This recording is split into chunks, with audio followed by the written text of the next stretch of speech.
Hi, and welcome to Living in El Paso, Texas. In this episode, we're going to talk about the fall real estate market of 2021 in El Paso, Texas.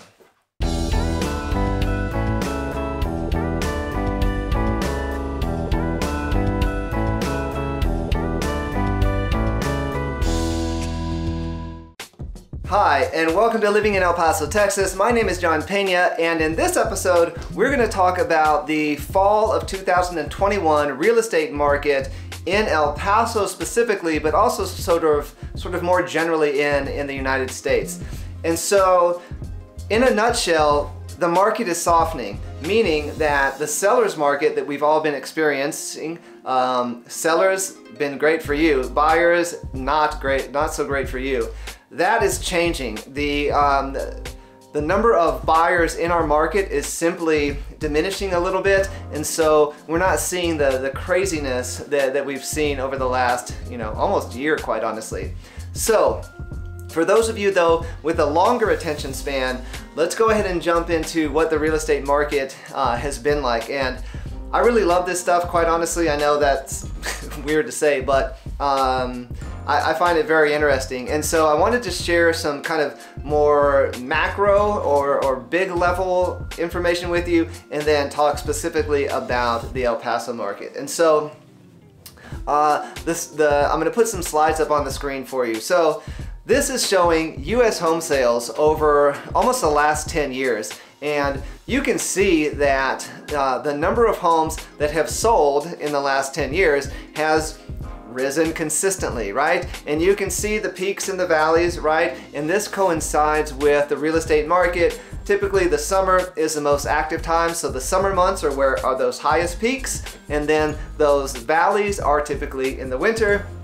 A lot of folks are not buying and selling homes in the winter because the climate really isn't conducive for it.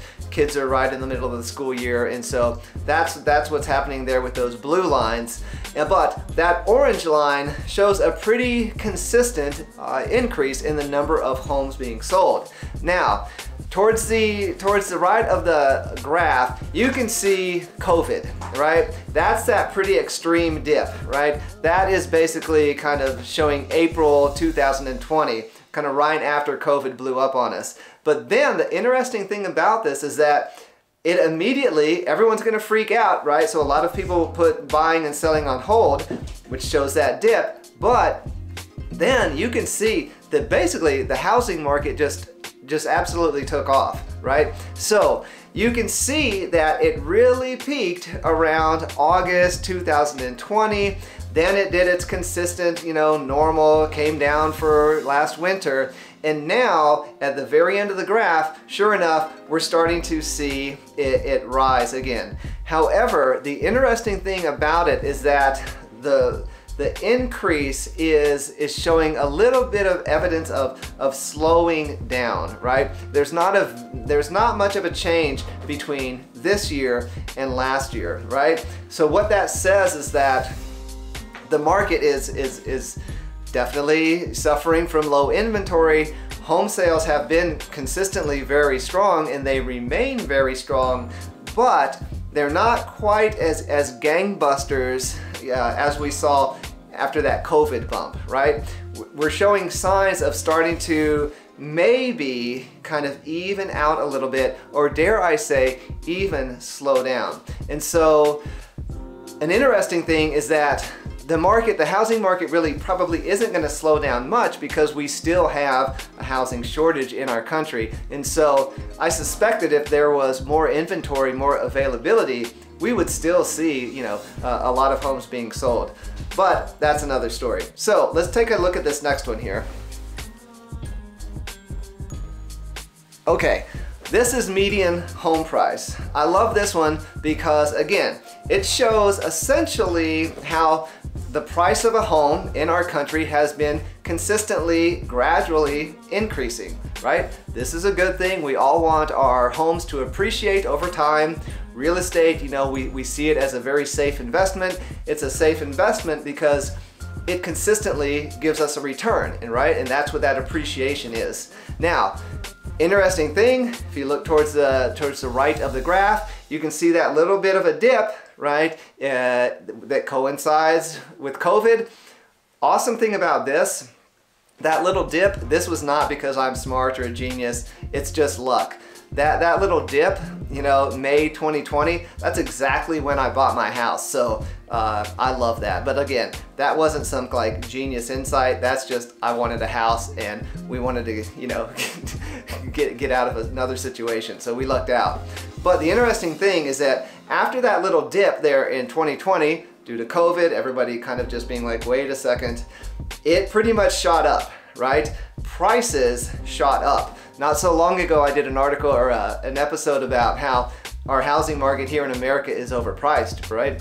And this is pretty clear evidence of that. Now, this kind of shows us, yes, houses are more expensive, right? Prices have been going up. The appreciation, you know, rocket ship has taken off over the last year.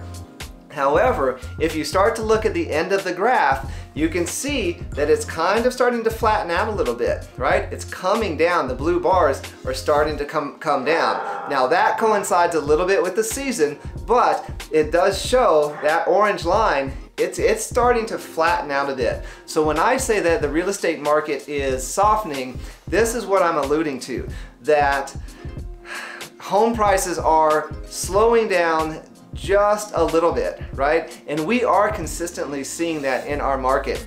For the last year or so, I've been having to tell people, you know, winning offers are $5,000 to $15,000 over asking price, which is a terrible thing to have to tell a seller, a buyer, by the way. It's a great thing to tell a seller. It's a terrible thing to tell a buyer. I'm not having to say that the last month or two. I'm starting to say, you know what? This home might be competitive. Maybe $5,000 to $10,000 is going to be the winning offer. If the home's been on the market for 3 or more weeks, then I'm saying, hey, guess what? This looks like a prime opportunity to get a home for asking price, or maybe go in lower, or maybe even ask for closing costs, right? What a novel idea that would be if sellers were paying buyers closing costs right now, which they are not. So this is, like I said, this is definitely happening in El Paso, and it seems to be that this is happening in our housing market. So before I get into the El Paso details, I know that some people are thinking, well, should I hold off on buying a house? Are the prices gonna drop? Is this orange line all of a sudden gonna start going like this? I don't know. Nobody really knows. However, I would say, I don't think so. What I think is going to happen is we've had this appreciation rocket ship, which you can see towards the end of the graph. What I think is that we're going to return to a more normal and gradual appreciation percentage, right? So, you know, this will dampen the seller's market. It will create a more balanced market for buyers and sellers, and quite honestly, balance is usually a good thing in most regards. So, some promising news, I think, for all of us, especially if you're a buyer. So, let's talk about the El Paso market. Okay, so these are the statistics. These are the statistics from October of 2021. So just last month. It's November right now that I'm recording this. Still pretty great. This makes it easy to sell people on the idea of a potential relocation to El Paso. Our average home price, the average price that a home has sold for was $204,000. So that means that the average home in El Paso is about $204,000. Now when I started this channel over a year ago, I want to say that price was closer to 185-ish, 190. So this, you know, this coincides perfectly with the data that we looked at earlier. Home prices are rising. Homes are overpriced. So this is, again, this is just what is happening in the housing market. However, for the record, $204,000 for a nice home, and by the way, $204,000 buys you a nice home in El Paso. That buys you a 3 or 4 bedroom house in a great area like Horizon City or the Far East or the Northeast.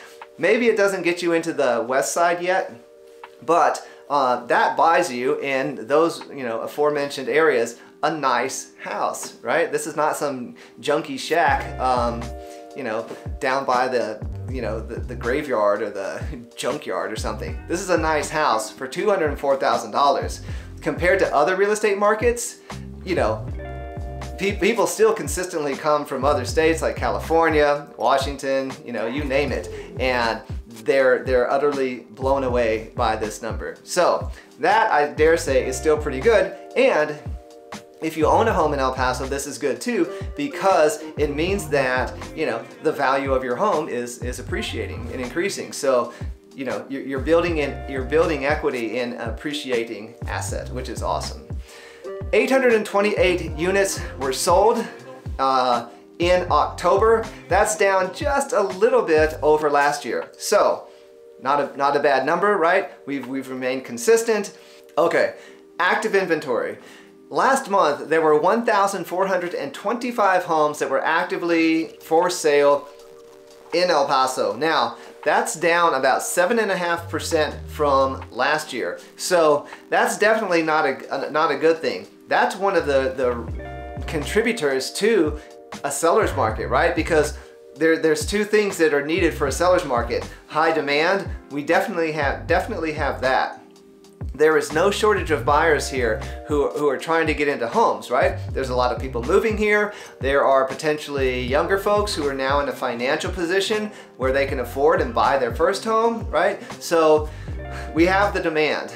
The other thing that contributes to the seller's market is inventory. Our inventory has been consistently low, and that's not just El Paso, that's all of the country for the most part. However, I said that the market is softening, meaning that I see less buyers in the market, so that's great. That takes some of the pressure off of the demand, but the fact that there are there are fewer homes now, that's not great either, because then that just, it makes it so that there's less inventory. And so that is definitely not an ideal thing, but at the same time, we don't have much control over that. So some of the other things that we don't have control over are days on market. So 45 days on market. So that's an increase of about 8.5% over last year, meaning last year was a little more crazy.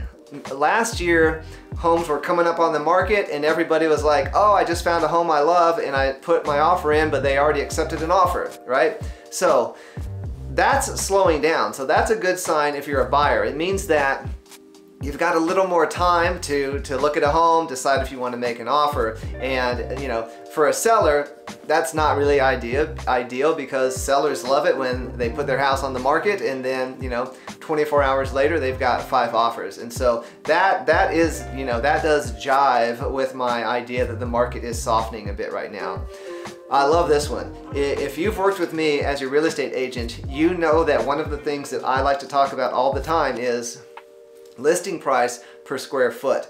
And this is basically if you take the asking price and you divide it by the square footage of the home, you will get this number. And right now, our average listing price per square foot is about $123 per square foot. Now, this is trending up. This has been trending up, month over month, year over year. Not drastically. I think when I started doing the market updates a year or so ago, I think we were around 115. So it's not a dramatic shift, but those dollars do add up. And so, this is up 0.5% over last year. So that's reasonable. There's nothing wrong with that. But this is if you're a buyer or a seller, but if you're a buyer first, this is a great way to determine value, because if you look at a home and it's around 120 to 130, it's priced, at the average of most homes in El Paso. If it's priced below this, let's say you find a home and it's priced at like $90 a square foot. Well, chances are it's an older home, or there might be, some issues, or the condition of the home might be poor. If you start to see numbers like 150, 175 a square foot. Well, then we're starting to get into the new construction territory, right? Now we can justify a higher price point per square foot with a newer construction, with a new build, because everything's new, right? Everything is new, and that's awesome. If you see a resale home or a used home that is coming in around those price points, well then the condition and the quality of the home should reflect that number, right? There should be pretty nice kitchens and bathrooms. You know, maybe the home has recently been remodeled. Maybe the materials that they used were quartz instead of formica, right? So ceramic tile versus cheap laminate wood floors or something, right? So the condition should reflect that price per square foot.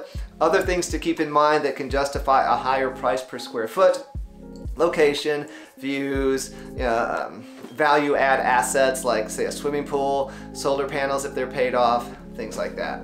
And so that's really it. New listings, 827, down 16%. Again, this just kind of coincides with the idea that the supply just isn't there. Our inventory remains low. I have a number of buyers who have been in the market now for a while, and it can be a little frustrating for them because they want to buy a home. Like, if they find the right home, they're going to buy it. They're willing to pay whatever it's going to take to get the home. They want to move to El Paso. A lot of them are living out of hotels and Airbnbs right now and trying to find homes. And it gets frustrating because they want to buy a home, but you know, when there aren't a lot of options to choose from, that makes it challenging. And then we do still find ourselves in multiple offer situations. One terrible story if you're a buyer is, I just had a gentleman reach out on a home, and it was a home that came up on the west side in the Enchanted Hills area. I've made videos. I'm going to make some more neighborhood spotlights, but this is a newer area, kind of similar to Cimarron Canyon on the west, but a new area, and nice homes between 250 probably to 400,000 more or less. And a really nice home came up on the market for $300,000. They were excited. They saw it on the first day. I reached out to the listing agent, said, hey, you know, can I come and view this home? She's like, no, I'm sorry. We've had 12 offers. 2 of them were cash. A number of them were over asking price, and, you know, we'll be under contract shortly. Now, that is not always the case, but it is the case on those homes that really appeal to a lot of people. And so, you know, I don't want to leave it on that note. What a terrible note to leave it on, because I do represent a lot of buyers right now. And so let me try to see if I can spin it to a more happy place for buyers. The good news is that there are less buyers competing for homes. You know, November, December, January, a lot of buyers are going to kind of drop out for a while. You know, you've got the holidays coming up. Maybe you're taking a winter vacation with the kids. And so there is some promise that, you know, you might be competing with less people. And one other thing I can say is that the buyers who are persistent, I guess is a word. The persistent buyers, those buyers who don't get too emotionally attached to, you know, a home they're making an offer on. They realize that they might get the home, they might not, but those buyers that keep looking and keep going after them, they do get homes. They eventually do find a home. It's going to be fantastic when this market trends from a seller's market towards a buyer's market. And sellers beware, because that is going to happen. It's inevitable. Real estate is a cycle, right? We are not going to be in this seller's market for long. It's going to transition the other way. And so if you're a buyer, hang in there, and you will get a home. So that's it for the real estate market update. Thank you so much to everybody. And we started a little Facebook Living in El Paso page because we have a lot of buyers that do relocate. So if you're into Facebook, by all means, please check that out. We put out a weekly newsletter that actually has all of the events that happen on Friday, Saturday, and Sunday. So if you'd like to get an idea of what's happening in El Paso, just to kind of see what there is to do, by all means, send us your email address and we can get you signed up for that. And wherever you are, I hope that you are doing very well, and I hope that everyone's looking forward to the holidays. I know that sometimes the holidays carry a wee bit of stress with them. I hope that's not the situation you find yourself in. I hope that all of you are doing very, very well. If you are so inclined, please consider subscribing to the channel. We don't always blab on about real estate. We do try to showcase the awesomeness of El Paso, whether that's local businesses, artists, events, you know, you name it. We were really trying to kind of broaden our horizon and be sort of the ambassador channel for this amazing city. We love it. We expect that you might love it. And if you need any information or if we can help you in any way, please consider reaching out to me. My information is on the screen. And until next time, have a great week.